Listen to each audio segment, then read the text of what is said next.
রাজনীতির মাঠে যাদের বয়স মাত্র কয়েক মাস, সেই এনসিপি কি তবে অভিজ্ঞ বাঘা বাঘা নেতাদের কপালে চিন্তার ভাঁজ ফেলে দিচ্ছে?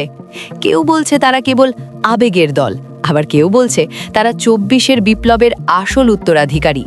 তবে মাঠ পর্যায়ে রিপোর্ট বলছে ১০ দলীয় জোটের শরিক হিসেবে এনসিপিকে ৩০টি আসন পেয়েছে, তার মধ্যে অন্তত ১০টিতে জয়ের সুনিশ্চিত সম্ভাবনা তৈরি হয়েছে। প্রথাগত রাজনীতি বনাম ২৪-এর স্পিরিটের এই লড়াইয়ে শেষ হাসি কে হাসবে? আজকের বিশেষ প্রতিবেদনে আমরা বিশ্লেষণ করব এনসিপির সেই ম্যাজিক সমীকরণ। এনসিপি ঢাকার ৩টি আসনকে তাদের প্রেস্টিজ ইস্যু হিসেবে নিয়েছে।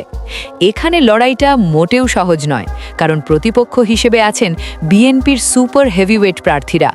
ঢাকা ৮, এখানে নাসির উদ্দিন পাটোয়ারি লড়ছেন বিএনপির নীতি নির্ধারক মির্জা আব্বাসের বিরুদ্ধে। ঢাকা ১১, বিপ্লবের অন্যতম নায়ক নাহিদ ইসলাম মুখোমুখি হচ্ছেন বিএনপির প্রভাবশালী নেতা ডক্টর এম কাইয়ুমের বিরুদ্ধে। ঢাকা ১৮, এই আসনেও এনসিপি তাদের সর্বোচ্চ সাংগঠনিক শক্তি প্রয়োগ করছে।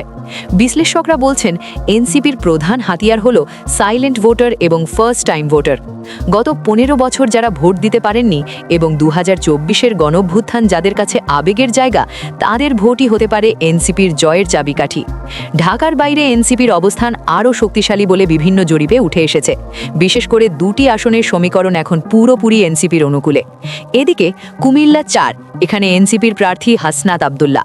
বড় চমক হলো তার প্রধান প্রতিদ্বন্দ্বী বিএনপির মঞ্জুরুল হাসান মুন্সির মনোনয়ন বাতিল হয়ে যাওয়ায় হাসনাতের জন্য মাঠ এখন অনেকটাই ফাঁকা। বড় কোনো অঘটন না ঘটলে তার সংসদে যাওয়া এখন সময়ের ব্যাপার মাত্র। পঞ্চগড় ১, এখানে লড়ছেন শারজি সালাম। তার ভূমিপুত্র ইমেজ এবং ব্যক্তিগত জনপ্রিয়তা তাকে বিএনপির ব্যারিস্টার নওশাদ জমিরের বিরুদ্ধে শক্ত অবস্থানে রেখেছে। সবকিছুই যে এনসিপির জন্য মসৃণ তা কিন্তু নয়, জোটের ভেতর থেকেই আসছে বড় চ্যালেঞ্জ।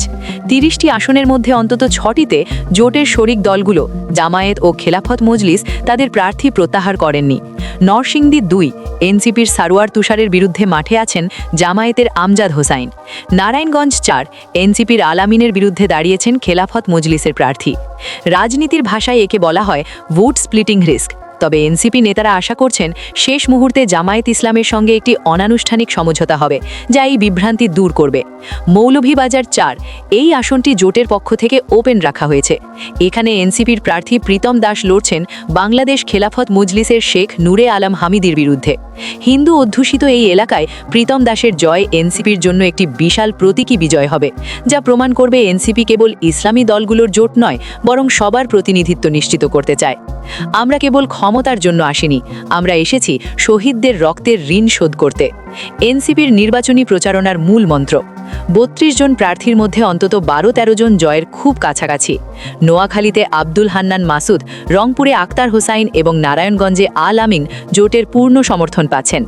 যদি তরুণ প্রজন্মের এই গর্জন ব্যালট বক্সে প্রতিফলিত হয়, তাহলে ২০২৬-এর সংসদে আমরা এক নতুন প্রজন্মের নেতৃত্ব দেখতে পাব। মির্জা আব্বাস বনাম নাসির উদ্দিন পাটোয়ারি কিংবা নওশাদ জমির বনাম শারজি সালাম, লড়াইটা কি কেবল ব্যক্তি বনাম ব্যক্তির, নাকি এটি পুরনো সিস্টেম বনাম নতুন রাষ্ট্র সংস্কারের লড়াই? বাংলাদেশের পার্লামেন্ট কি এবার ২৪-এর বিপ্লবীদের বরণ করে নেবে? প্রিয় দর্শক, আপনার এলাকায় এনসিপির প্রার্থীর অবস্থা কেমন? আপনার কি মনে হয় তরুণরা এবার সংসদে যেতে পারবে? আপনার মূল্যবান মতামত কমেন্টে জানান। ভিডিওটি ভালো লাগলে লাইক দিন এবং দিগন্ত বার্তা সাবস্ক্রাইব করে আমাদের সাথেই থাকুন। ধন্যবাদ।